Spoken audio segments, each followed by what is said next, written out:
The baby wouldn't stop crying. Not a wail, not a sharp cry. Just that small, tired whimper that sounded like hunger and cold mixed together. Eleanor pressed Jonah close to her chest, rocking him against the rough fabric of her shawl as she climbed the last stretch of the dirt road. Her arms burned, her legs trembled, but there was no turning back. Behind her lay a town that wanted her gone. Ahead, only the faint smoke of a ranch chimney and a prayer she wasn't sure she believed in anymore. Cale Ryder heard the footsteps before he saw her, that uneven shuffle of worn shoes over hard ground.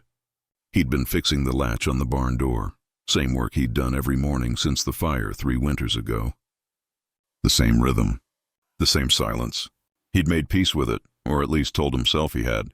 But when he turned and saw the woman and the bundle in her arms, that silence suddenly felt fragile, like glass about to crack. Eleanor didn't ask for pity. You could tell that from the way she straightened her back before she spoke. "I heard you needed a cook," she said, voice hoarse but steady. Cale wiped his hands on his trousers. "You heard wrong. Then maybe you'll take someone who can clean and mend and make a meal worth eating." Her eyes didn't plead. They measured him, like she'd learned not to expect kindness but still hoped for decency. Cale had seen her before. Everyone in Dry Hollow had. The widow who'd married a gambler, the one who died owing money to half the saloon. Folks said she should have left with the undertaker's wagon. He'd thought so too. Yet here she was, baby pressed to her chest, daring to walk up his path like shame couldn't touch her anymore. He almost said no. The words were there, heavy on his tongue. He didn't want company, didn't want talk, didn't want to remember what it was like to hear laughter in his house. But the boy let out a soft cough. That small, helpless sound only a man who's lost something precious could feel in his bones. Cale looked away first. "There's a room out back. Don't expect much." Eleanor just nodded, like she'd already lived in worse. She worked quietly that first afternoon, sleeves rolled up, moving through the cabin like she'd been there all her life. No fuss, no questions. She found the kettle, the tin plates, the jar of beans left by the window. When the baby whimpered, she shushed him with a sound that made Cale's chest tighten, a tune that reminded him of nights before the fire, before everything had gone still. He told himself it was just noise, just a woman singing to a child.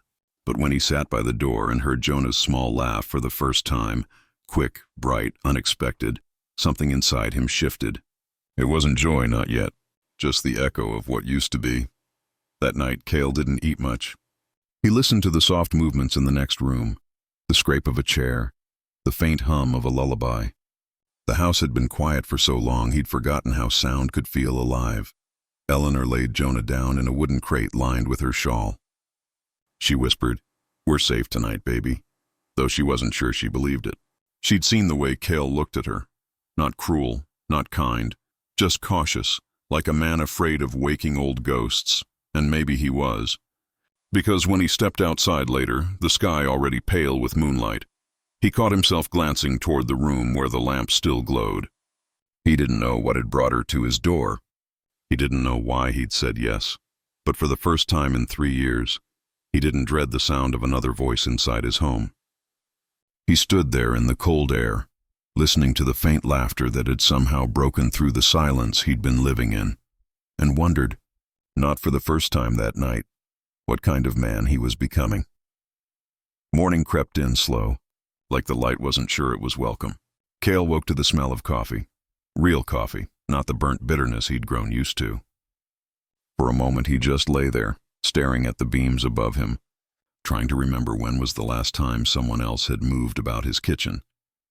He heard her humming again, soft, careful, like a person who'd learned that too much sound could make a man uneasy. Jonah's little giggle followed right after, the kind of laugh that used to belong in another house, a house that burned down one winter night and took everything with it. Cale sat up slow, rubbed the back of his neck and told himself it was fine, just a woman doing her job, just a baby making noise. But there was something about that sound that dug deep, something he didn't know how to shake off. When he stepped into the main room, Eleanor was already ladling beans into 2 tin bowls. She didn't look surprised to see him. Didn't smile either. "There's enough for both," she said, setting one on the table. Cale hesitated. You didn't have to. I know, she answered. But I'm here, so I did. That was Eleanor Shaw. Plain words, steady hands, no apologies. He liked that more than he meant to. They ate mostly in silence. Jonah sat on the floor beside his mother's skirts, thumping a wooden spoon against a tin cup. Cale tried not to look, tried not to think about the small hands, the rhythm, the echo of another life. But every time the baby laughed, the air in the room seemed to grow lighter. When he finally spoke, it came out rough. You used to cook for a living? Eleanor gave a quiet laugh, not bitter, just tired. For a man who gambled away more than he could ever win. After he died, folks stopped buying from me. No one wants food from a woman who couldn't keep her own house standing. Cale didn't know what to say. Maybe because he understood what it meant to lose something and still wake up every morning pretending you hadn't. By midday, she was hanging laundry outside. Sleeves rolled, hair pulled back, sun painting gold on her skin. Jonah crawled around in the dust, chasing a chicken that wasn't interested in being caught. Cale kept pretending to work on the fence, though his hammer hadn't hit a nail in minutes. Something about the picture of it all, the woman, the child, the sound of life, made the yard look different. Like the place might remember how to be a home again. When a neighbor rode by, slowing his horse near the gate, Cale caught the look in the man's eyes. The kind that asked questions without using words. A woman living alone with him. A child, too. The old gossip already sharpening its teeth. That evening, Eleanor noticed his distance. Someone say something? She asked, folding a towel on the table. Doesn't matter, Cale said. It does to me. He looked at her then. Really looked. People talk. They always do. I've lived through worse than talk, she said softly. What matters is truth. And you know mine. Cale nodded but said nothing. The truth was, her courage unsettled him more than the gossip ever could. Later, when the lamps burned low, Eleanor sat by the stove, rocking Jonah to sleep. She hummed the same tune as the night before, gentle, steady, the kind that fills up a room without asking permission. Cale stood in the doorway, arms crossed, pretending he needed to check the fire. She caught his glance and smiled faintly. You don't have to look after us, she whispered. I'm not, he said. Just making sure the place doesn't burn down. Then we're both doing our jobs. He almost smiled. Almost. Outside, the wind carried the scent of sage and rain. The land was quiet except for the creak of the porch boards and the faint breathing of a house learning to live again. Cale went to bed later than usual, listening to the soft sounds of mother and child behind the thin wall, wondering when his heart had started to thaw and whether he was ready for what came next. He told himself it was just for now, just until she found somewhere else to go. But deep down, he already knew the truth. The silence he'd once guarded so tightly was gone, and he wasn't sure he wanted it back. It had been 3 weeks since Eleanor Shaw stepped through Cale Ryder's door, and already the cabin didn't sound the same. The quiet that once settled like dust had learned to move. In soft laughter, clinking tin cups, and the gentle shuffle of small feet across rough floorboards. Cale noticed it one morning while fixing a broken plow blade. The baby's giggle drifted from inside, followed by Eleanor's voice, low and steady, reading something from an old ledger she'd found. He couldn't make out the words, but her tone, calm, patient, warm, filled the air like sunlight after a long winter. He told himself not to listen. But he did. Every word, every soft hum between them somehow loosened the weight he carried, and that frightened him more than he cared to admit. Eleanor, for her part, had learned the patterns of this place. The rhythm of Cale's silence, the way he never looked her straight in the eye when he spoke but always found something to fix instead. She respected that. She understood men who lived with ghosts. Her late husband had been one of them, though his ghosts were made of cards and whiskey instead of loss and fire. That afternoon, she joined Cale outside, sleeves rolled to her elbows, hands already dirt-stained from replanting the small patch of beans behind the barn. So, she said, setting a seedling into the ground, you always keep this much to yourself? Cale glanced up from the soil. Don't see much sense in talking when work does just fine. Work doesn't argue back, I'll give you that, she replied, half smiling. But it also doesn't listen. Cale didn't answer. But the corner of his mouth twitched, almost like a man remembering how to smile. Jonah toddled nearby, chasing a patch of light with an old spoon clutched in his fist. He tripped once, fell into the dirt, and let out a startled cry. Before Eleanor could move, Cale was already there, strong arms lifting the boy, brushing dust from his cheeks. Jonah blinked at him, uncertain for a heartbeat, then broke into that small, bubbling laugh again. Something in Cale's chest cracked open at the sound. He set the boy down slower than necessary, his hands trembling just slightly. "You're tougher than you look," he muttered. Eleanor's voice softened. "He gets that from me." The rest of the day passed in easy rhythm. No grand words, no explanations, just the steady work of survival. By evening, the light fell gold through the window slats. Eleanor stirred soup over the stove while Cale mended the harness by the fire. Jonah slept between them in a basket lined with soft cloth. After a while, Cale spoke quietly, not looking up. "You plan on staying through spring?" Eleanor hesitated. "If you'll have us." He nodded once. "There's always work. Always something needs fixing." She smiled faintly at the words, the closest thing he'd said to stay. Later, when the meal was done and the baby fast asleep, Cale fetched a worn harmonica from a shelf. He hadn't touched it in years. His fingers felt clumsy, uncertain, but the first notes came out low and sweet, like memory itself. Eleanor looked up from where she sat by the stove. "You play?" "Used to," he said. "My boy liked it. He didn't have to say more." The way his voice tightened said the rest. She didn't offer sympathy. She simply listened. When the tune faded, she whispered, "He'd be proud you still remember how." Outside, the wind picked up, rattling the shutters softly.